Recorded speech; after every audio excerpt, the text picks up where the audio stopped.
కర్నూలు జిల్లా Emmiganur bar association advocate గురు రాజారావుపై దాడి చేసిన వారిని శిక్షించాలంటూ డిమాండ్ చేస్తూ రోడ్డెక్కారు లాయర్లు.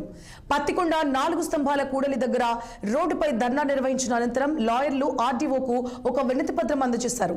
ఈ సందర్భంగా Pattikonda advocate bar association president Madhubabu మీడియాతో మాట్లాడుతూ లాయర్లపై దాడి చేసిన వారిని శిక్షించేందుకు ప్రత్యేక చట్టాలు తీసుకురావాలని డిమాండ్ చేశారు.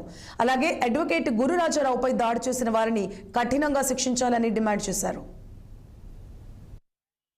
గురు రాజారావు గారిపై జరిగిన దాడిని ఖండిస్తూ మేము 4 స్తంభాల కూడలిలో రస్తారోకో కార్యక్రమం నిర్వహించినాము.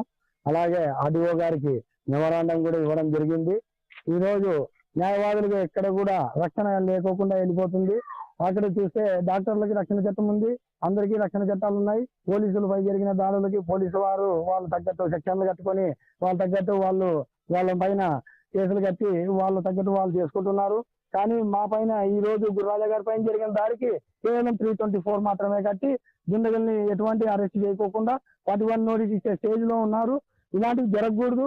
మా న్యాయవాదులకు రక్షణ చట్టం ఉంటే దీనిపైన తగు చర్యలు తీసుకోవడానికి బాగుంటుందని ఇంతవరకు ప్రభుత్వం ఎటువంటి చర్య తీసుకోవడం లేదు. న్యాయవాదుల రక్షణ చట్టం పైన ఇంప్లిమెంటే జరగడం లేదు.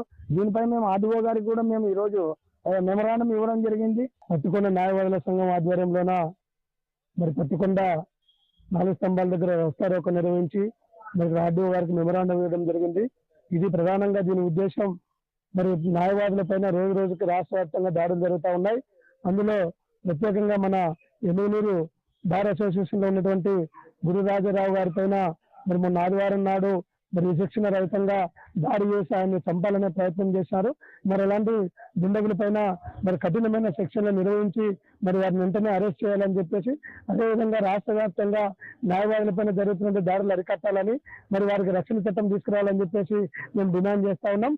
చాలా సంవత్సరాల నుంచి న్యాయవాదులకు రక్షణ చట్టం కావాలని చెప్పేసి న్యాయవాదుల సంఘం ఆధ్వర్యంలో, అదేవిధంగా న్యాయవాదుల ఆధ్వర్యంలో మరి ఉద్యమాలు చేస్తా ఉన్నాం. మంత్రి సీతక్క ఆధ్వర్యంలో జరిగిన